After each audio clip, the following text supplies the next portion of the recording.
એ બુદ્ધિમત્તા છે, એ ચતુરાય છે, એ આવડત છે, એ કાર્યકુશળતા છે, એ કલા છે. તેથી દુનિયાના કોઈ પણ માણસને નાનો ન સમજો. દરેક પાસે કોઈ વિશેષ પ્રકારની શક્તિઓ ભરપૂર ભરેલી હોય અને એ શક્તિનો આપણા કાર્યક્ષેત્રમાં સારો એવો ઉપયોગ કરવો એ બુદ્ધિમત્તા છે, ચાણક્ય.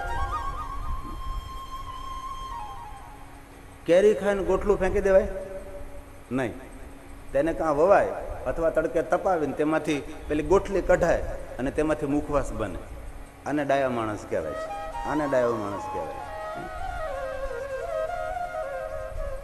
ઉપમન્યુ ભગવાન દ્વારકાધીશને કહે છે, કૃષ્ણજી આ શ્રેષ્ઠ મંત્ર છે, આ મૂળ મંત્ર છે, આ મહાન મંત્ર છે.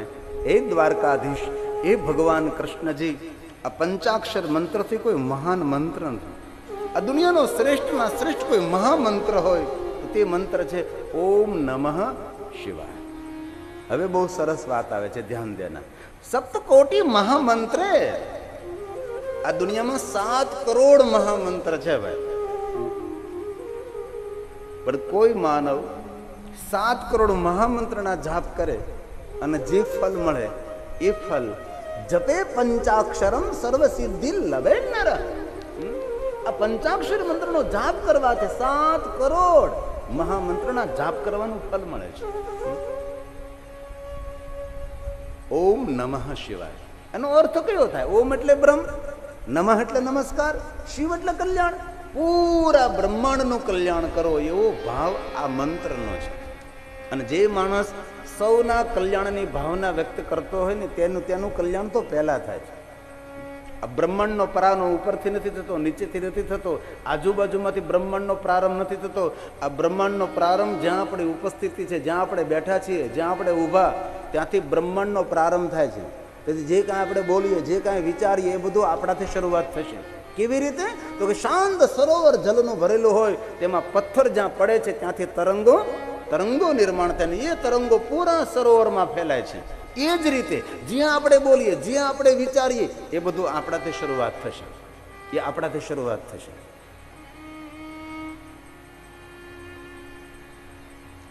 જે માણસ બીજાની મુખ ઉપર નિરંતર ખુશી જોઈને ખુશી થાય છે ને એની ખુશી અકબંધ રહે છે.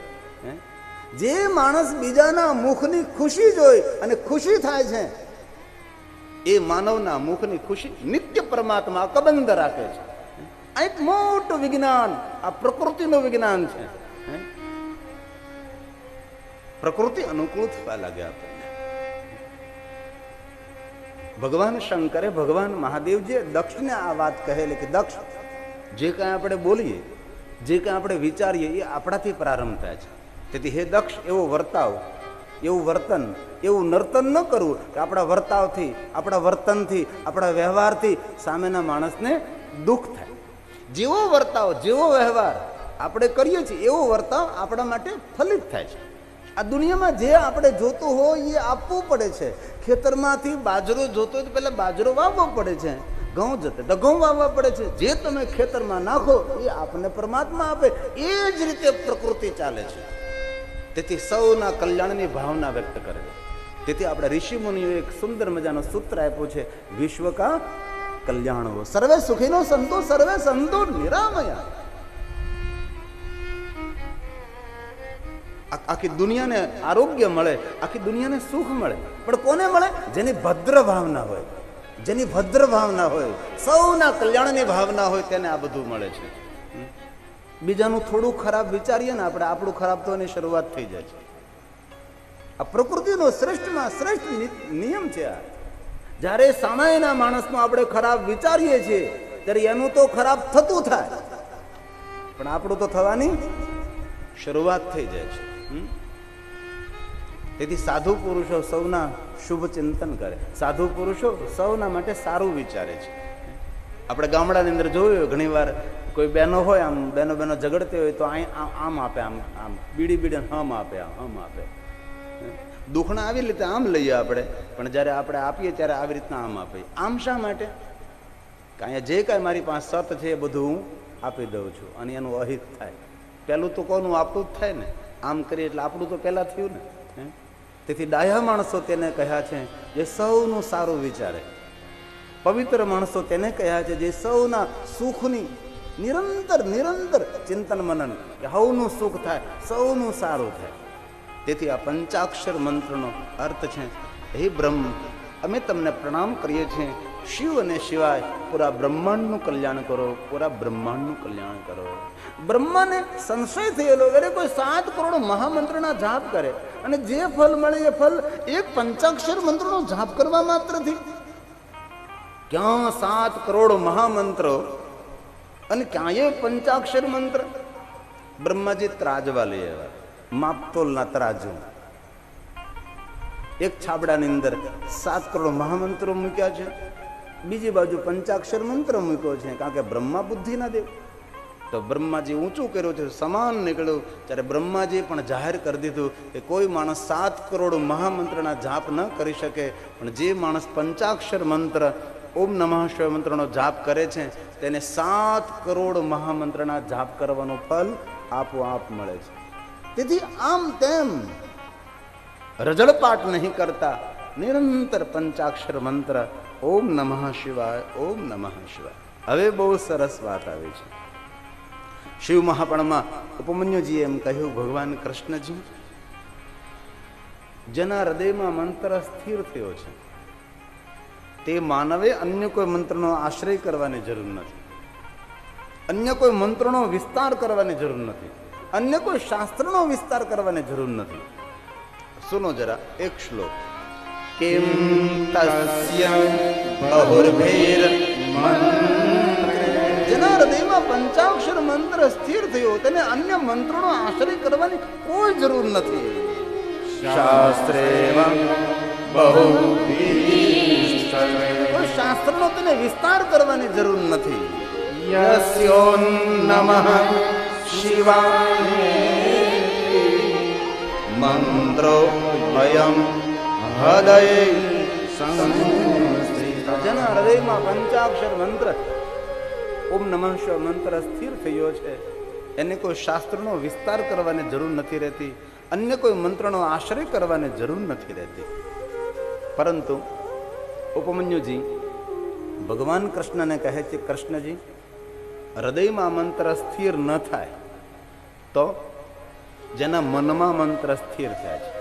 उस मानव ने सब कुछ सुन लिया और सब कुछ पढ़ लिया. ભલે આપણા હૃદયમાં મંત્ર સ્થિર ન થાય, કારણ કે ભાઈ આ ન થઈ શકે, તો મનમાં એક શ્લોક ઓર બોલું. તેનાધિતં શ્રુતં કૃતં સર્વ મનોષ્ઠિતં યેનો નમઃ શિવાય મંત્ર અભ્યાસ. જેના મનમાં મંત્ર સ્થિર થઈ ગયો એ માનવ કોઈ સાંભળે કે ન સાંભળે, ઉनको કોઈ સુનने की आवश्यकता ही नहीं, કોઈ પढ़ने की आवश्यकता नहीं. પણ જેના મનમાં મંત્ર સ્થિર થયો તેના માટે જો ભાઈ આપણા મનમાં મંત્ર સ્થિર નથી, આપણા મનમાં તો કેટલાય કચરાઓ ભરેલા છે, પણ જેના મનમાં મંત્ર એકદમ સ્થિર, તેનું મન અન્ય કોઈ જગ્યાએ ભટકતું રજળપાટ નથી કરતું, નિરંતર પંચાક્ષર મંત્ર ઓમ નમઃ શિવાય, ઓમ નમઃ શિવાય, ઓમ નમઃ શિવાય એમના માટે છે. પણ હવે ત્રીજી વાત બહુ સરસ આવે છે. પહેલા કહ્યું હૃદયમાં, બીજી વાર કહ્યું ભાઈ મનમાં. અને હૃદયમાં મનમાં જો મંત્ર સ્થિર ન થાય તો એકદમ સરળ ઉપાય, સરળ ઉપાય. નમસ્કારાદિ સંયુક્તં શિવ એર્ય શરત્રયમ જીવાગ્રે વર્તતે યસ્ય સફલં તસ્ય જીવિતમ. ભલે હૃદયમાં મંત્ર સ્થિર ન થાય, મનમાં મંત્ર સ્થિર ન થાય તો શું કહ્યું? જીવાગ્રે, જેની જીવવા પર આ મંત્ર સ્થિર થયો છે સમજો સફલમ તસ્ય જીવિતમ, તેનો જન્મારો સફળ થયો. તેથી હાલતા ચાલતા બેસતા ઉઠતા ખાતા પીતા ઊંઘતા જાગતા હર કોઈ પ્રવૃત્તિ કરતા નિરંતર પંચાક્ષર મંત્ર ઓમ નમઃ શિવાય, ઓમ નમઃ શિવાય, ઓમ નમઃ શિવાય. અને હવે એક બહુ સરસ વાત, દુનિયાના દરેક મંત્રો સદગુરુના મુખેથી ગ્રહણ કરવા પડે છે. ત્યારબાદ એ મંત્રનો આશ્રય કરી શકીએ છીએ. એક મંત્ર પરંપરા છે, એક ગુરુ પરંપરા, એક સદગુરુ પરંપરા છે. પરંતુ આ દુનિયાના મંત્રો માટે વાત કરી છે. પરંતુ પંચાક્ષર મંત્ર કોઈ સદગુરુના મુખેથી ન લીધો હોય, કોઈ સદગુરુના મુખેથી ગ્રહણ ન કર્યો હોય તો પણ માનવ માત્ર આ મંત્રનો જાપ કરી શકે છે. શા માટે? શિવના મુખમાંથી પ્રગટ થયેલો છે. અને શંકર ભગવાન જગતગુરુ છે? નહીં, મહાદેવજી ત્રિભુવન ગુરુ છે. દેવતાઓના ગુરુ બૃહસ્પતિ, બૃહસ્પતિના ગુરુ કોણ? ભગવાન શંકર. ગુરુઓનો ગુરુ સદગુરુ ભગવાન શંકર છે. સુરગુરુ સૌનો ગુરુ શંકર છે. મહાદેવના મુખમાંથી પ્રગટ થયેલો આ મંત્ર છે. તેથી માનવ માત્ર માટે આ મંત્ર સુખ, શાંતિ ને સંપત્તિની સિદ્ધિ આપનારો મંત્ર છે. તેથી ઘણી વાર મનમાં સંશય થતો હોય આપણને કે આપણે કોઈ સદગુરુનું શરણ નથી સ્વીકાર્યું, આપણે કોઈ સદગુરુ પાસેથી મંત્ર લીધો નથી, આપણે કોઈ સદગુરુના સાનિધ્યમાં નથી. તો સૌનો સદગુરુ શંકર, સૌનો સદગુરુ મહાદેવ. અને આ મંત્ર એક એવો મંત્ર છે કે કોઈ પણ સદગુરુ પાસેથી ગ્રહણ ન કર્યો હોય તો પણ આ મંત્ર માનવ માત્ર માટે એ શ્રેષ્ઠ મંત્ર છે. ભાઈઓ, મારા વડીલો, સૌને મારી પ્રાર્થના, આ મંત્રનો આશ્રય કરો. બ્રહ્મા પંચાક્ષર મંત્રનો જાપ કરે છે, ઓમ નમઃ શિવાય. વિષ્ણુજી પંચાક્ષર મંત્રનો જાપ કરે છે. અરે કુબેર, વરુણ આદિ દેવતા, ઋષિ મુનિઓ, અરે મારો રામ અને કૃષ્ણ નિરંતર ઓમ નમઃ શિવાય, ઓમ નમઃ શિવાય, ઓમ નમઃ શિવાય. આ માનવનું કેવું દુર્ભાગ્ય છે ખબર નથી. જો આ માનવ મંત્રનો આશ્રય કરે તો તેનું જીવન સફળ થઈ જાય, તેનું જીવન સુખી થઈ જાય. અનુભવ તો કરજો ભલા માણસ. અખતરો કરજો. આમાં ક્યાં કોઈ ખતરો છે અને ક્યાં કોઈ ખર્ચ છે? ક્યાં કોઈ ખર્ચ છે? એક પ્રયોગ તો કરો. સવારમાં પ્રાતકાલથી લઈને સાંજ સુધી નિરંતર, પ્રાતકાલથી નિંદ્રા સુધી ઓમ નમઃ શિવાય, ઓમ નમઃ શિવાય, ઓમ નમઃ શિવાય. ઉપમન્યુ કહે છે, એ ભગવાન કૃષ્ણજી, દુનિયાના દરેક સુખ અને શાંતિ આપનારો મંત્ર આ પંચાક્ષર મંત્ર છે. કૃષ્ણજી શિવની પૂજા માટે અલગ અલગ મંત્ર, સ્તોત્ર, મુખપાઠ હોય કે ન હોય, પણ જે માનવ ઓમ નમઃ શિવાય બોલીને શંકર ભગવાનની પૂજા કરે છે ને, તેને દુનિયાની દરેક દેવતાઓની પૂજા, યજ્ઞોની પૂજા, તીર્થોની યાત્રા, દરેક ફલના, દરેક કામનાની પૂર્તિ થાય. તેથી કભી બી મૂંઝાવાની જરૂર નથી. શિવની પૂજા કરો ત્યારે બોલતું આવડતું હોય તો બોલવું, આનંદ આવે. પણ ન કોઈ મંત્ર, સ્તોત્ર, મુખપાઠ કંઠસ્થ હોય, ઓમ નમઃ શિવાય, ઓમ નમઃ શિવાય, ઓમ નમઃ શિવાય, પૂરી શિવ પૂજા થઈ શકે છે.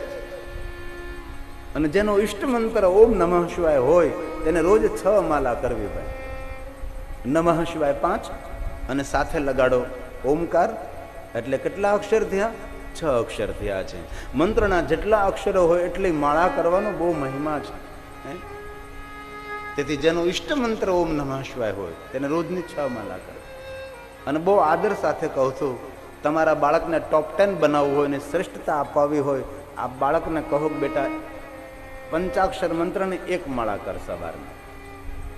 બેટા પંચાક્ષર મંત્રને 1 માળા કર. સવારમાં રુદ્રાક્ષની માળા ભગવાનની સામે બેસી અને જે બાળક 1 પંચાક્ષર મંત્રના માળા કરે છે, 108 ઓમ નમઃ શિવાય કરે છે, એ બાળક દુનિયામાં શ્રેષ્ઠ બની શકે છે. એ બાળકને વિદ્યા મળે છે, એ બાળકને સામર્થ્ય મળે છે. તેથી મારા દરેક વડીલોને, દરેક મા બાપને પ્રાર્થના, તમારા બાળકોને